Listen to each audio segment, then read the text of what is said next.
सुहागपुर गांव में वर्मा हवेली को लोग दूर से ही देखकर सिर झुका लेते थे। ये सिर्फ एक घर नहीं था, ये ताक का प्रतीक था। ऊंचा लोहे का फाटक जिस पर सोने जैसे रंग की नक्काशी थी, भीतर कदम रखते ही ठंडा संगमरमर, दीवारों पर टंगी बड़ी बड़ी तस्वीरें, किसी में पुरस्कार, किसी में नेताओं के साथ खड़े मुस्कुराते चेहरे। ये सब दिखाने के लिए काफी था कि इस घर में रहने वाले खुद को दूसरों से ऊपर समझते थे।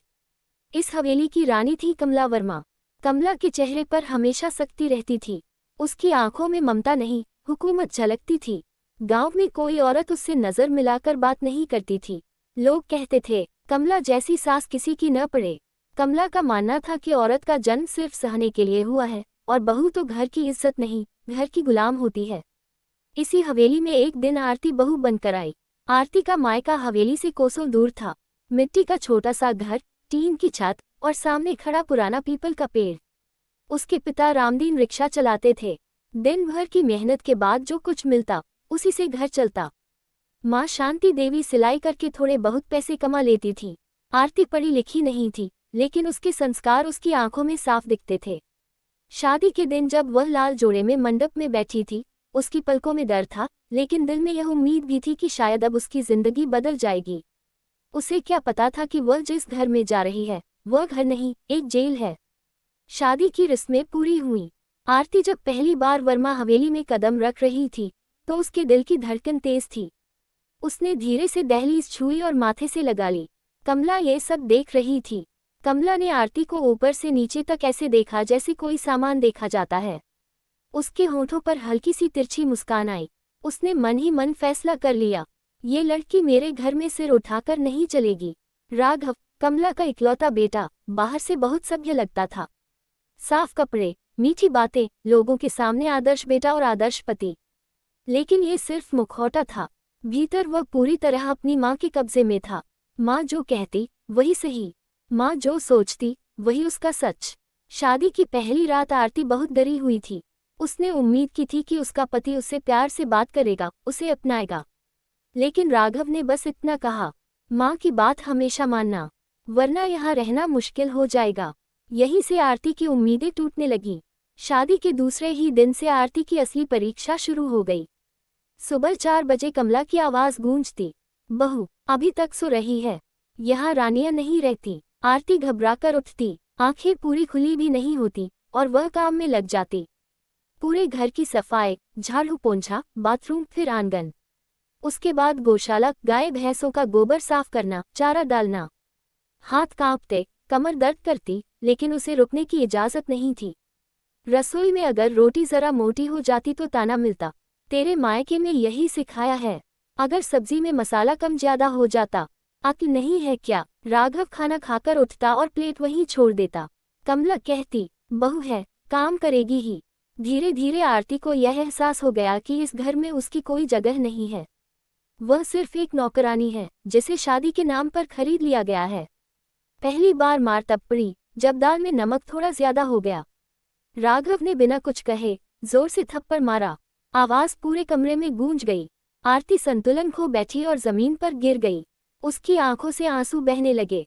कमला वहीं खड़ी थी। उसने बेटे को रोकने की बजाय कहा, ठीक किया, औरत तभी सुधरती है जब मर्द हाथ उठाए। उस पर आरती को ऐसा लगा जैसे उसका दिल किसी ने कुचल दिया हो। उस दिन के बाद मारपीट आम हो गई। कभी बाल पकड़कर घसीटा जाता, कभी बेल्ट से मारा जाता। आरती रात को चुपचाप कोठरी में बैठकर रोती। उसकी चीखें दीवारों में दबकर रह जाती। एक दिन कमला ने साफ कह दिया, तू हमारी बहू नहीं है, तू हमारी नौकरानी है, और नौकरानी को सवाल पूछने का हक नहीं होता। आरती ने कुछ नहीं कहा। उसने सिर झुका लिया, लेकिन भीतर, बहुत भीतर कुछ टूट चुका था। फिर साजिश का दौर शुरू हुआ। कमला को शहर में रहने वाली एक अमीर लड़की के बारे में पता चला। नेहा मॉडल थी, बड़े लोगों के बीच उठना बैठना था, पैसे की कोई कमी नहीं। कमला की आंखों में चमक आ गई। उसने राघव से कहा, देख, ये अनपढ़ लड़की हमारे खानदान की इज्जत नहीं बढ़ा सकती। हमें ऐसी बहू चाहिए जो हमारे स्टेटस के बराबर हो। राघव ने डरते डरते कहा, माँ, लोग क्या कहेंगे? कमला ने गुस्से से कहा, लोग कुछ नहीं कहेंगे, हम कहेंगे। आरती पर जुल्म और बढ़ गया। उसे जानबूझकर मारा जाता, अपमानित किया जाता, ताकि वह खुद ही घर छोड़ दे। एक रात तो हद ही हो गई। कमला ने झूठा इल्जाम लगाया कि आरती किसी से फोन पर बात करती है। सबके सामने उसे घसीट कर लाया गया। राघव ने बेल्ट से मारा। आरती चीखती रही, गिड़गिड़ाती रही, लेकिन हवेली की दीवारें पत्थर की थीं। अगले दिन उसे घर से निकाल दिया गया, बिना पैसे, बिना कपड़ों के। बस माथे पर सिंदूर था, जो अब उसकी सबसे बड़ी बेइज्जती बन चुका था। वर्मा हवेली का भारी फाटक जब आरती के पीछे बंद हुआ, तो वह सिर्फ एक दरवाजा नहीं था जो बंद हुआ, उसके सपने, उसका भरोसा, उसकी इज्जत, सब कुछ उसी आवाज के साथ भीतर दब गया। आरती कुछ पल वहीं खड़ी रही। हाथ खाली थे, पैरों में चप्पल तक नहीं थी, सिर पर पल्लू था जो आंसुओं से भीग चुका था। सामने वही रास्ता था जिस पर वह दुल्हन बनकर आई थी। फर्क सिर्फ इतना था कि तब आंखों में उम्मीद थी, आज सिर्फ अपमान। कमला ने ऊपर से चिल्लाकर कहा, आज के बाद इस घर के सामने भी मत दिखना। राघव ने एक बार भी पीछे मुड़कर नहीं देखा। आरती चल पड़ी, न जाने कहाँ। कदम भारी थे, पर रुकने की जगह नहीं थी। गांव के लोग दूर से देख रहे थे। कोई पास नहीं आया, कोई नहीं बोला, जैसे वह इंसान नहीं, कोई कलंक हो। मायके पहुंची तो पिता रामदीन की आंखों में आंसू उतर आए। माँ शांति देवी उसे देखकर रो पड़ी। उन्होंने आरती को गले लगाया, लेकिन वो खुद को ढीला छोड़ नहीं पाई। उसे लग रहा था जैसे उसका शरीर भी अब उसका नहीं रहा। रात भर आरती को नींद नहीं आई। बार बार वही थप्पड़, वही बेल्ट, वही ताने आंखों के सामने घूमते रहे। अगले दिन मोहल्ले की औरतें आईं। कोई सहानुभूति नहीं, सिर्फ सवाल, क्या किया था? कुछ तो बात होगी। अच्छी औरत को कौन निकालता है? हर शब्द जहर बनकर आरती के दिल में उतरता गया। इधर वर्मा हवेली में जश्न की तैयारी शुरू हो चुकी थी। कमला ने जैसे ही आरती को निकाला, उसी हफ्ते नेहा के घर रिश्ता भेज दिया। नेहा शहर में रहती थी, मॉडल थी। उसकी माँ को बस एक ही बात चाहिए थी, नाम और रुतबा। वर्मा हवेली यह सब देती थी।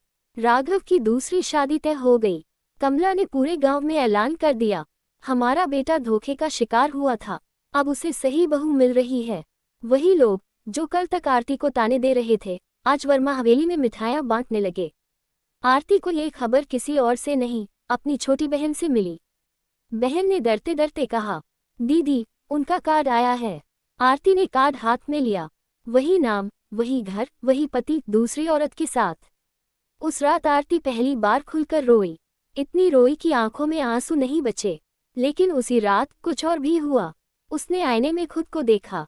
चेहरे पर चोटों के निशान थे, आंखों में थकान थी, लेकिन कहीं बहुत भीतर एक आग जल रही थी। उसने खुद से कहा, अगर मैं चुप रही तो वे जीत जाएंगे। अगले दिन आरती शहर चली गई। उसके पास कोई हुनर नहीं था, कोई डिग्री नहीं थी, बस काम करने की जिद थी। पहले एक घर में झाड़ू पोंछा, हाथ छिल गए, पीठ टूट गई, लेकिन उसने शिकायत नहीं की। फिर सिलाई सीखनी शुरू की। सुई में धागा डालते वक्त उंगलियां कांपती थीं, पर वह हार नहीं मानी।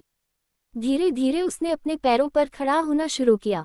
इसी दौरान उसकी मुलाकात मीरा से हुई, एक गांव में काम करने वाली औरत।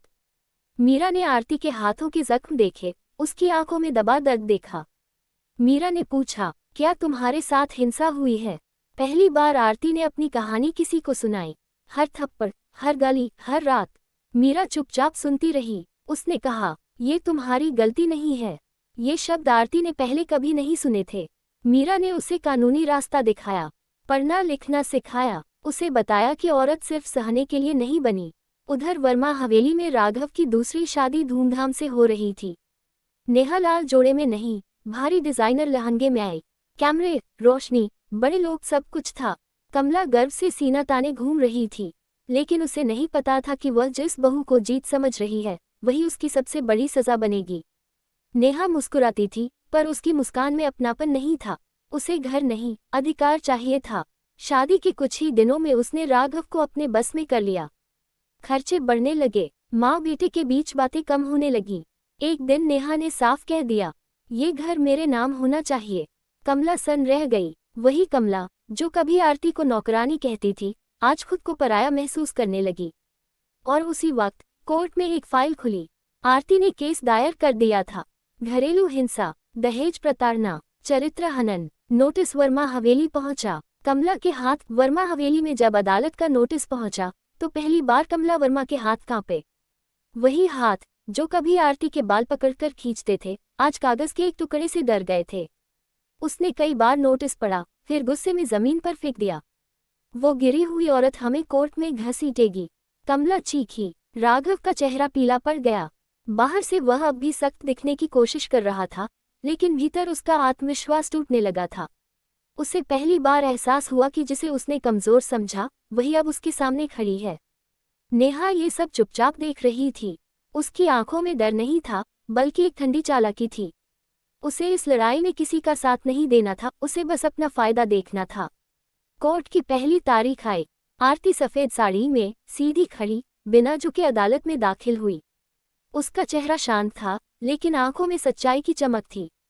उसके साथ मीरा थी और एक वकील जिसने उसकी पूरी कहानी सुनी थी। वर्मा परिवार दूसरी तरफ बैठा था। कमला की आंखों में नफरत थी, राघव की आंखों में बेचैनी। जज ने जैसे ही मामला सुना, कमरे की हवा भारी हो गई। आरती ने पहली बार सबके सामने अपनी आवाज में दर्द को शब्द दिए। उसने हर थप्पड़, हर गाली, हर रात का जिक्र किया। उसकी आवाज कभी कांपी, कभी रुकी, लेकिन टूटी नहीं।